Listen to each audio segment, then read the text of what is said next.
This episode of Anxiety Slayer is sponsored by ASEA. Are you ready to unlock your true health potential?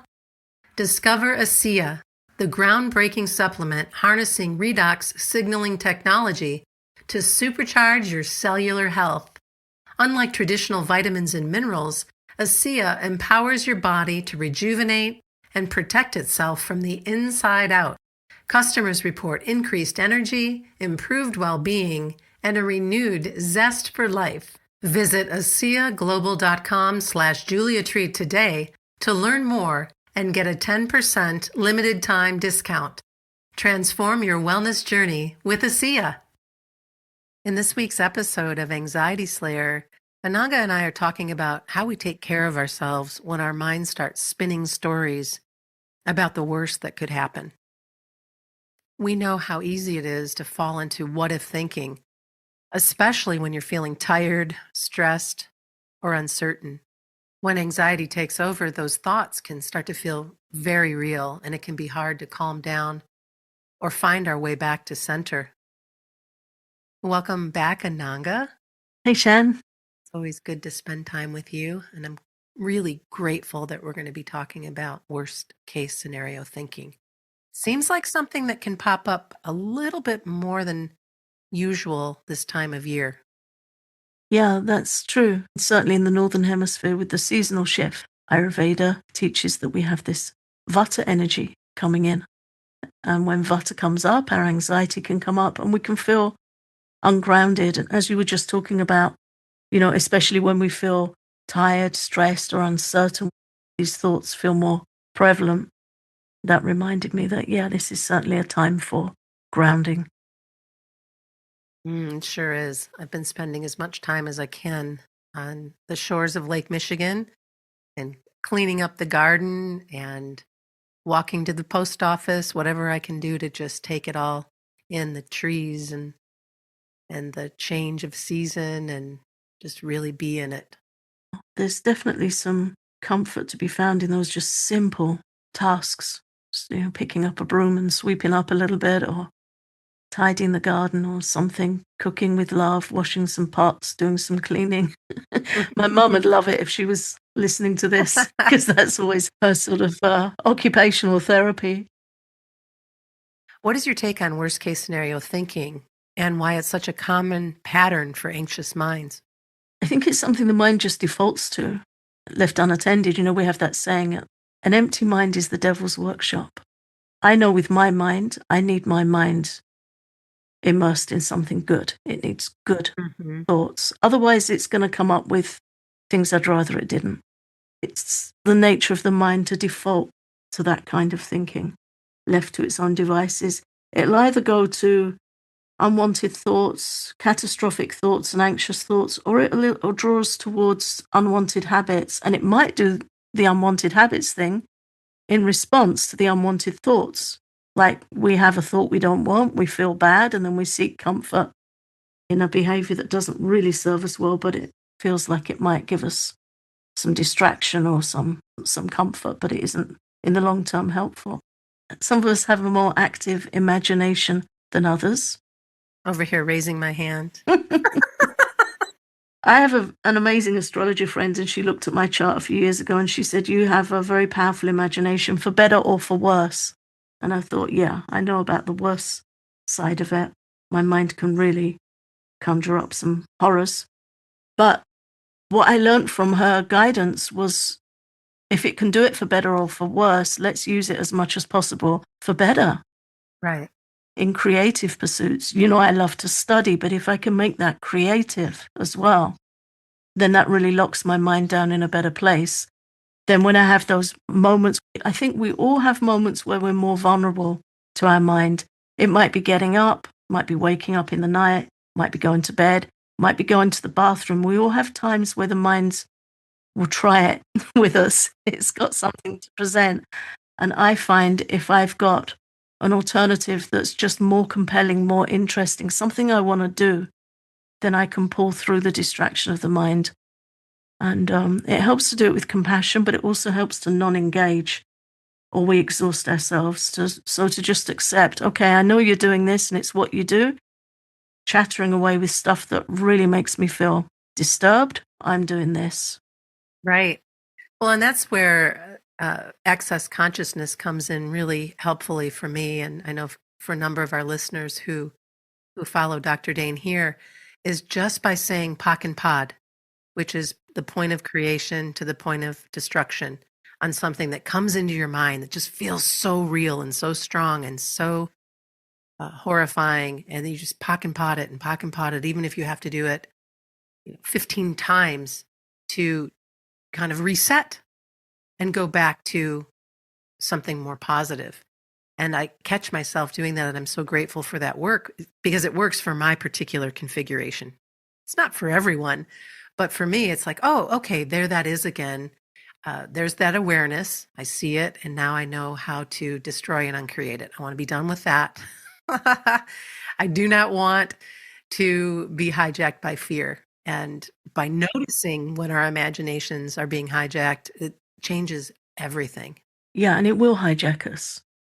It will try to hijack us.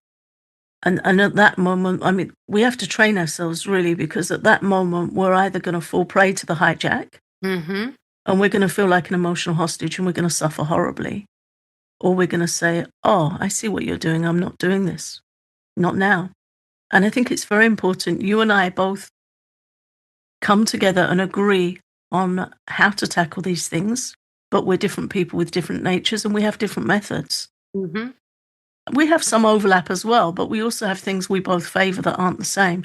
So I think it's really important to understand your nature. And if you're listening to us and we suggest something and your mind says, well, that won't work for me, find something that does. It's so hard to deal with the mind because it's such a naysayer, and it will. It'll say, oh, that's all right for you, but it doesn't work for me.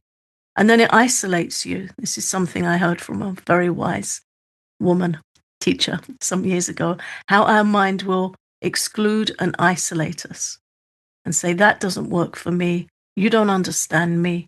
You don't understand what I'm going through or what my mind thinks. Or worse still, we don't even know that we're not our mind and we think it's me. Right. And there's an attachment to that too, to a degree, Mm-hmm. because that's something that you know. Like I know I'm suffering, but this is what I know. And we've heard this over the years from our listeners that this doesn't work and that doesn't work and this doesn't work. And it's like, no, just take a breath and give it a try, because that may or may not be true. And because oftentimes our mind will act like an unruly teenager who doesn't want anything from their parents, knows everything, and certainly has no use for any of your suggestions to help them manage their mind or manage whatever it is that they're bringing forward. Yeah, it's horribly stubborn and persistent, and it will stop you doing what helps you all day long. And then when you go to bed at night, it will tell you you're useless because you didn't do anything to help yourself. Right. So it gets you every which way if you leave the mind to its own devices. Like that famous verse in the Bhagavad Gita that says, our mind can be our best friend or our worst enemy. And following from that verse, we find out how to make it a friend.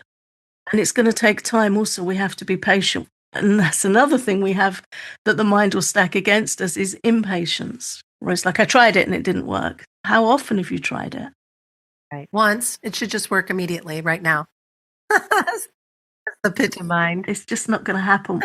One small but very helpful victory I've gained over my mind is it's got this persistent kind of thing it will come up with. It's got its sort of rotating menu of things. And I can now see, oh, that's just my mind. Yeah. So I'm not going to respond to that. Right. Good try. Yeah. Thank you for bringing the full buffet. I wasn't thinking about this 10 minutes ago. It's not something that's on my mind as a conscious choice of something that needs dealing with. It kind of flares up, but I used to identify with it. Oh yeah, what about that? But now it's quite predictable in where and how it does it. And so I'll ignore it and say, no, this isn't me. This is my mind. I'm not responding, because especially if the mind wants us to check things that it's worried about, Every time we check, we're giving into it and we're building its credibility. So to really ignore it is helpful. Not easy, but helpful. Yeah. And then to also engage in as many grounding practices as you can that help bring you back to the present moment right now. In this moment, I'm practicing yoga. Right now, in this moment, I'm in the garden, or I'm cooking, or I'm coloring, or I'm singing, or I'm chanting, whatever it is to really be in your body and to ground to the best of your ability. What are some of your, I mean, I know the answer to this, but not all of our listeners do.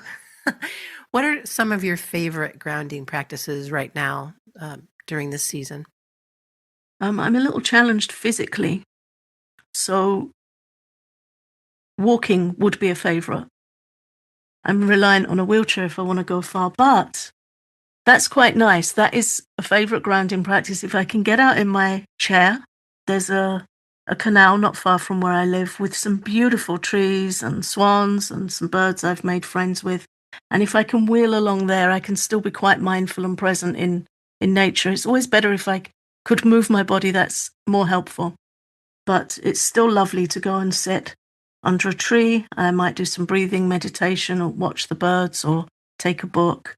That really works for me, being in nature. I've become very attuned to the bird song where I live. I've learnt different birds and I like to really take an interest in them. I find that very grounding. I love to read and study and really get immersed. I find that very engaging. I don't know if it's entirely grounding. It does ground my mind in something good, in a good place. Well, and it keeps you in the moment. Keeps me in the moment. I like to meditate. I chant japa meditation every day. I'm experimenting at the moment with different ways of being even more present with that. Nice. So yeah, different good talks. I find very grounding. Good talks with spiritual seekers, good friends, things like that. How about you? I just got back to my yoga practice in a class environment instead of just on my own. And going back and doing a yin practice, which is a very feminine root chakra sinking in practice. It's not what I say, hopping around like it's Friday. It's it's just a lovely, lovely practice. And this person, Sandra, who I adore so much, was my teacher when I got my yoga certification for teaching many years ago. And to be in her presence again and to be on the mat again has really been helpful for grounding. Mm. And then I already mentioned some of the other things I do. I'm out in nature as much as possible. I'm surrounded by so much water and woods and wildlife, and I just can't imagine not being immersed in that as often as I possibly can. It helps me really stay present. And then the work that I do with you and the work that I do for my clients is, I love it. I still love it. And I'm immersed in it when I'm doing it. And that feels really nice. So my mind can't get hijacked by unhelpful patterns. Yeah, I mean, that really is the thing, isn't it? To instead of using our energy to argue with the mind when it rears up, Mm-hmm. to first of all accept that it will sometimes do it, and sometimes it does it more than others, and that's just how it is. So not to use our energy objecting, fighting, getting into what it says, bargaining with it, believing it's propaganda, but to use our energy for the good, to go towards the things we want to do. So I have a little note on my desk that says turning towards, which means turning away from, it's like we've got the mind on one shoulder giving us some grief. So turning away from the mind and towards, and for me, that'll be towards my spiritual practice. Sure. This episode of Anxiety Slayer is sponsored by ASEA. This is Ella's experience using these amazing molecules. Ella was a wife, mother, and a 6th grade teacher who poured her heart into her family and students, embracing life and all its beautiful moments. But everything changed during the pandemic when Ella fell seriously ill. The sudden wave of debilitating symptoms became her new reality, slowly drowning out the vibrant life she once knew. After countless tests, medications, and supplements, Ella continued to spiral into the abyss. She was losing herself, and her daughters were losing their mother. Ella needed a miracle, and she needed it fast. Her miracle came by way of ASEA. Ella's mother, driven by unwavering love and determination, learned about ASEA through a friend and urged Ella to give it a try. Skeptical yet hopeful, she did, and within days she felt a shift, a glimmer of light in the darkness. As the weeks passed, her energy returned, and the constant discomfort that had once rendered her bedridden began to fade. Ella's transformation was profound. She got her life back, and her daughters got their mom back. Ella continues to use ASEA daily and attributes her recovery to her mother. She says that her mom gave her life twice, the day she was born and the day she introduced her to ASEA. If you're searching for a way to reclaim your health and vitality, perhaps it's time to explore the possibilities with ASEA. Discover how ASEA can help you experience your own breakthrough by visiting ASEAGlobal.com/JuliaTreat. Use the promo code JuliaTreat in all caps to receive 10% off your first order. That's ASEAGlobal.com/JuliaTreat. And just an extra bit of information about ASEA. I've used ASEA over the years and have had excellent results with it. And it's one of the reasons why we agreed to partner with ASEA for a few episodes to help more people become aware of this great product and how it can really supercharge your cellular health. Let's get back to how to care for ourselves when our minds jump to worst case scenarios. And the nervous system is a place to start, to come back to, and ways to comfort the nervous system so that we can be in a place of responding versus reacting. Yeah. Again, it's something that really takes a little bit of research and practice, just to find something that works for you. And I'm not saying that to make it sound hard work or more challenging. It isn't. You just need what works for you. So I'll share a couple of things that really work for me to look after my nerves. It will be to start tapping, using the EFT tapping points. Collarbone point is very good. Just tap there and breathe. Something else I find really helpful is to just cross my hands over my shoulders and run my hands down my arms from my shoulders to my elbows. So you're kind of like comforting yourself. It's like you're giving yourself a hug, a there. But it's a really good way to respond kindly to the nervous system. Warm baths with Epsom salts, being aware of nutrition that's comforting to the nervous system, self-compassion. I find a bit of extra weight on my bedding helps, extra warmth. Get a warm chamomile tea, put some rescue remedy in it to just know, okay, this is what's going to help me. I really like oil massage this time of year. I find that really helps with my nerves. And having the sesame oil out for a little bit in my belly button and in my ears and sometimes in my nostrils for all the wind and chill and coolness that can kind of kick things up. Yeah, really important. Another practice that is incredibly simple is just putting your face in your hands. And just like you would a child, somebody that you love, and just holding your face and smiling and just being so sweet with yourself. Like, you've got this. There's something so lovely about that simple practice. I also love to have more warm drinks this time of year. I feel like that helps with my nervous system, especially if I'm having chamomile, or I like to have green tea as well. And just sometimes the calm magnesium drink really helps me relax and settle, along with everything that you mentioned. Music changes things so much, and listening to the access classes that I've participated in, or having recordings on loops to keep me positive and really keep my nervous system nice and calm and relaxed. And again, like we mentioned earlier, there's a whole menu of choices that you have to calm your nervous system, to comfort yourself. See what works for you. The legs up the wall we've talked about a million Yeah, times. child's pose, legs up the wall. Yeah. These are just simple ways to really both ground and calm. Qigong, I really like Me too. Qigong. I forgot to mention that, but I do that every morning and I think most evenings. Just swinging your arms up from above your head and then swinging them down with some energy. It reduces anxiety and tension from the body. Shaking your arms, shaking your body while you bounce on your feet, bounce on your heels.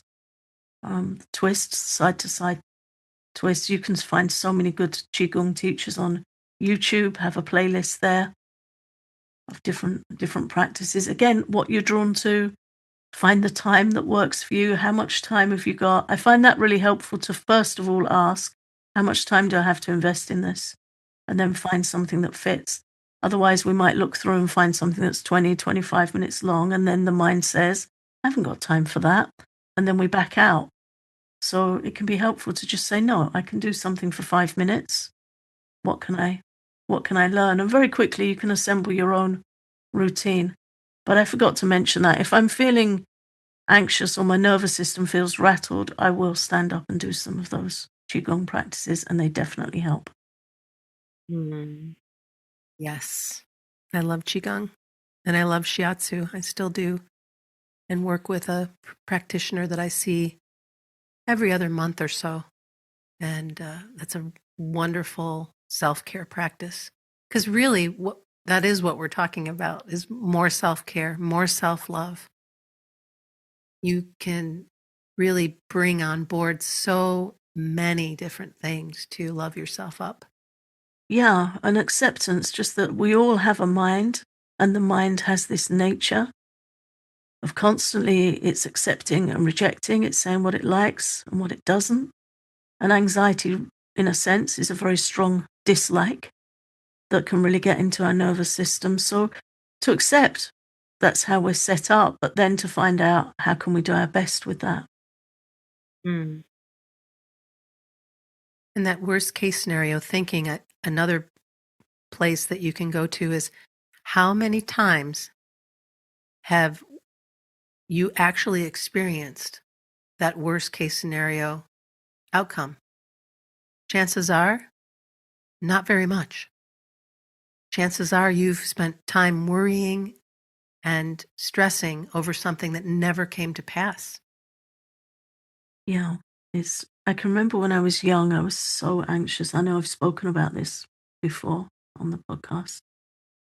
I was so anxious. I can remember my uncle looking after me when my parents would go out for an evening, and I'd be sitting at the bottom of the stairs waiting for them to come home. And in my head, I would just think they'd had an accident if they were a little bit late. And I'd put myself through hell. I mean, I was a child, so I didn't yet know how to do it any better. But as I entered my teens, it started to feel like I was paying a worry tax. That because I'd worried so much and suffered so much already in my own head, it'd be okay, because how could I suffer any more than I already had? I'd already, put myself through it. Right. And then thankfully, I learned better ways to cope. But I'm sharing that because we really can experience the emotional drain and impact as if something we're worried about's happened, but it hasn't. It's just happened in our imagination, in our mind. Right. And there are things we can do to help that. And again, it really is just finding what works for you. It's being open to the possibility that it can be changed, because it can, and then finding what works for you. We tend to be horribly complacent with these things and we let them take us hostage. And it doesn't have to be that way. No, it doesn't. So through self-kindness, through grounding, through calming your nervous system, just noticing, being aware of when your mind is trying to hijack you, That makes a world of difference for you when the worst case scenarios come up. Yeah. And then if you're doing something that helps you, consciously notice it, like in a mindful way. Maybe you love to go swimming, and maybe you're noticing, oh, my body really relaxes when I swim. Then have your bag ready to go. And if anxiety kicks in, go swim. Mm. Whatever it is, go get some body work. Call a friend that you always come away from feeling good. Not somebody that's going to amplify your anxieties. Maybe there's a book. I'm reading this great book at the moment called Bibliotherapy, The Healing Power of Reading. It's a really interesting read and got some fantastic research and evidence about what reading does for us. So have some poetry by your chair, have a book by your chair. If you're a person who loves books, have your book go-tos. I was reading about an older lady who lives on her own, and she said, the classics are my friends. That's where I go for comfort. I go to the classics. Mm. I have a poem that I'd like to share to wrap up our episode today, if that's Oh, yeah, please. you might enjoy. Look, the trees are turning their own bodies into pillars of light, are giving off the rich fragrance of cinnamon and fulfillment. The long tapers of cattails are bursting and floating away over the blue shoulders of the ponds. And every pond, no matter what its name, is nameless now. Every year, everything I've learned in my lifetime leads back to this. The fires and the black river of loss, whose other side is salvation, whose meaning none of us will ever know. To live in this world, you must be able to do three things: to love what is mortal, to hold it against your bones, knowing your own life depends on it, and when the time comes, to let it go. That's by Mary Oliver. We love Mary Oliver. Don't we? She's just so wonderful. That letting go. We can practice letting go of this worst case scenario thinking. Just keep letting go to the best of your ability. Keep practicing without judgment and just with so much love. Yeah. Sometimes we just really need to know that that's an option. Mm. We might not have been raised in a way where that seems like a possibility. You know, many of us are raised hearing that's just the way I am. That's how it is. But that really locks us down into a lifetime of suffering. Mm. So just knowing that it's possible, knowing that we're not our minds. The first time I heard that, that changed everything for me. And then you can learn to observe your mind, and then you can start to get a bit of a foothold of making better choices that help us rather than harm us. So even just good reading, good listening, good conversations that strengthen that understanding that there's always something we can do. Mm. Thank you for listening. If you're looking for more support, don't forget our Patreon is now home to the Anxiety Slayer Starter Course with a new lesson released on the fear of the fear, how we become anxious about anxiety itself. This lesson is free for everyone. You can check it out at patreon.com/anxietyslayer.